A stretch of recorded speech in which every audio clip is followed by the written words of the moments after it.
Sorcerers. What is that? Wizards. My people call them books. Hey, what's everybody? It's Sky. What? Who the hell are you? And how did you get in here? Hey, do you want ravioli? Okay, just get out. I'm recording a D&D memes, okay? Okay, sorry.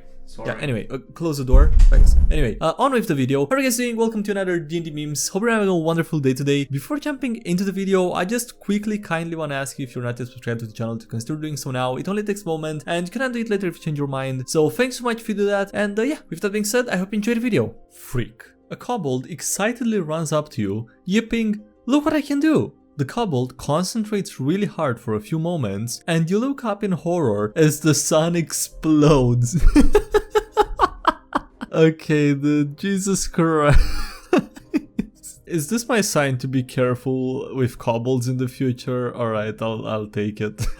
I'll pay more attention. Sent this to our DM, and he only answered with dots and greater than sign, okay? Being a DM is just a sneaky way to quote your favorite villains without sounding weird. Wow, I can't find a flaw in his logic. Oh, okay, that's like the smile in the title that the DM replied with. I don't know why it's separated, but yeah, okay, makes more sense now. I think it's safe to say which weapon is clearly superior here. Which is the better weapon in 5th edition? The spear, which is a simple weapon, which means virtually anyone can use it, except those who are purely spell focused, costs 14 GP less, meaning that it's perfect for people of all economic classes. It can be thrown 20 or 60 feet if you really want to stab that guy over there. It has a feat specifically designed for it because it's just that awesome, and would have reach, but Wizards of the Coast had to nerf it for being too powerful. Or a longsword, which has a chance to do like 2 more damage. Wow, a whole 2 extra damage. Yeah, that's gotta be the longsword. I mean, clear choice over here, right? Stop failing your insight checks, bro. Trying to flirt with the party member with 6 wisdom. I see your bitch doesn't have a lifeguard on duty. This isn't a bitch, it's a bathtub. Isn't it weird that, like, for party members it's really frowned upon to hit on DM's NPCs, but like the same thing doesn't really happen the other way around?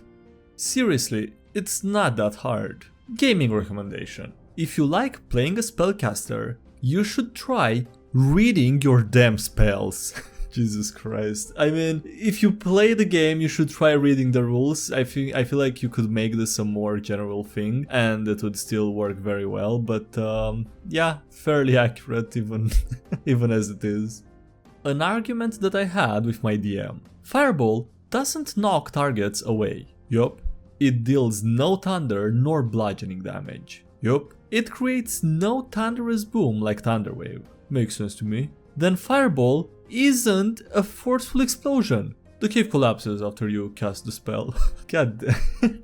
You just really can't win sometimes. It really feels like the DM had a plan in mind and he's gonna go with the plan regardless of, you know, how much you try to convince him.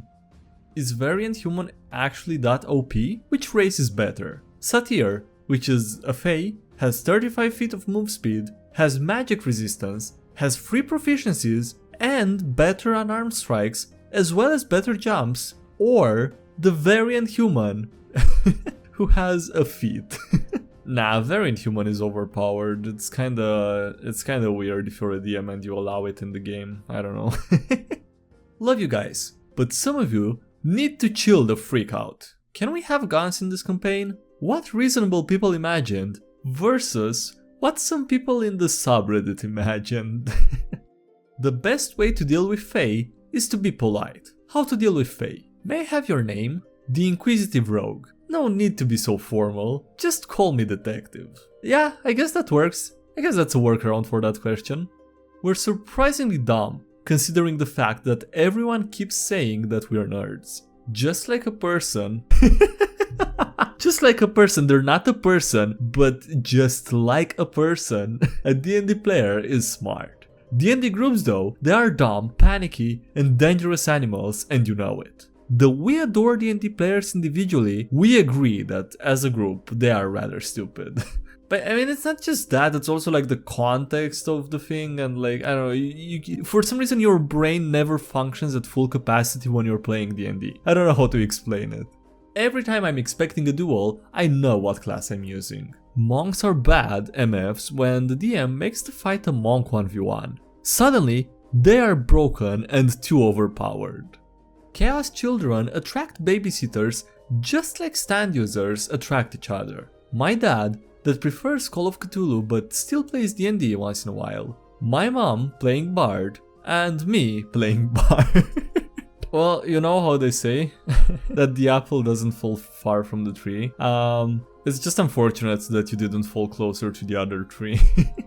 My other meme had an annoying typo. Monologuing. If you don't take your time to patiently explain your master plan to the protagonists, you're not a true villain. You're forgetting something. What? Well, being an evil villain, you are contractually required to explain your plan before you get rid of us. That's amazing, they even have a little contract. Oh, right. Big hats. Sorcerers, wizards, and cool people in general. They all have big hats in common, nice. My DM sent this on our group after I took a walk with a handsome man in a forest. Then, he asked if he could quote-unquote have my name, and the table got dead silent while my clueless ass gently responded, sure. Champion is disabled. We have disabled Bard due to in-game issues and are currently working on a resolution. Metallic dragons would be tougher to collect from, in my honest opinion. Quest idea. Your party has to collect taxes from a metallic or chromatic dragon. Greedy beast. I've come to collect what's owed. Fool, I've no treasure. Liar. See for yourself. My assets are all tied up in the market. Dragon stock. My vast wealth is merely hypothetical, and in fact, a poor wretch like me must be eligible for a tax credit. Jesus Christ. The poor guy just sighs and gives him some money actually. Dude is a gender-neutral pronoun. When you're the only halfling in a party of giant people. I dub thee little dude. Meanwhile, in some parties, long rest. Sorcerers. What is that? Wizards. My people call them books. God damn it. God damn it. Where was this when the sorcerer versus wizards thing was going on, huh? That joke is the best joke. Wizard. Why is the barbarian carrying a skillet? Bard. He thinks it's his spellcasting focus. He has spells? Just one. Every time he hits someone with it, he shouts cast iron. That jokes truly are the best jokes. Literally mind-blowing. So, how did you get your spells? Wizard got them through constant study. Cleric got them through the grace of his god. Druid got them through the blessing of the earth itself. Warlock got them through his patron's knowledge. Sorcerer got them through his ancestors' power. Bard. Well, I just started making fun of a goblin one time and he just like died and it was the weirdest crap ever. But ever since then...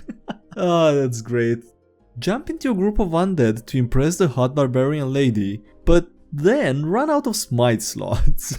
That seems completely deserved. Unfortunately, it ended up working, and thus the paladin will do it again, which is seems kind of unfortunate for the DM and the rest of the party.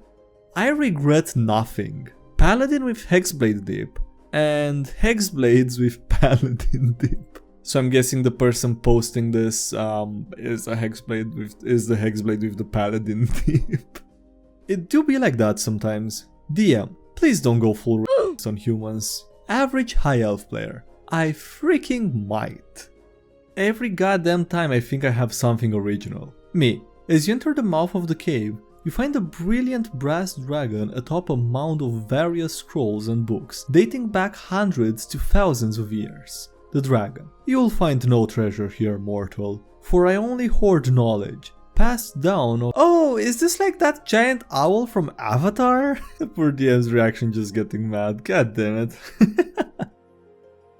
How long will it take them to figure it out? When you give your players a dragon crystal sword, where the blade is being made out of a large gem made into a razor sharp blade, enchanted to deal extra damage to dragons, but the gem is in fact phylactery of Draco Lich, which they will later encounter, and after they defeat it, it will come back when they kill the next dragon with it, as the phylactery will touch the dead body of another dragon. Okay, I struggled a bit to read this, cause Jesus Christ, okay, but this is a really evil idea.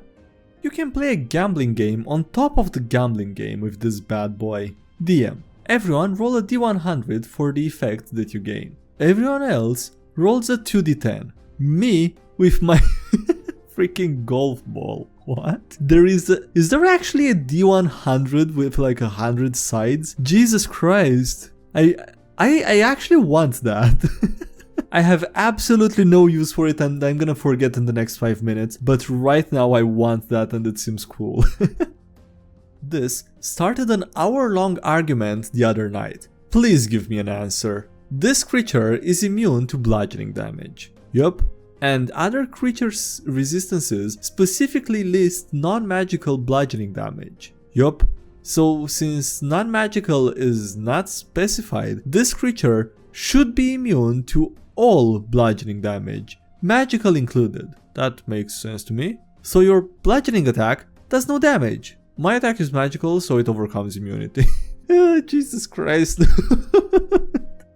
Happens way too often. PC dying a dramatic and heroic death while all the other PCs cry. The cleric with the revivify and the DM telling him not yet.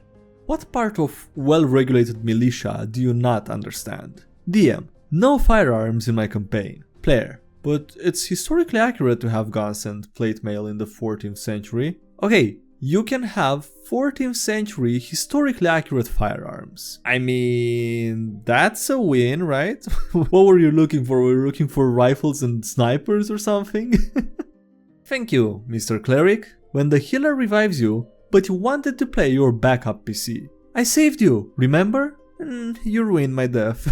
I feel like it's the kind of thing that you might want to like talk in advance about. Cause okay, first of all, like it wouldn't really make sense for a party member to not use Revivify if they have it, if they don't know the PC has a reason to just want to die.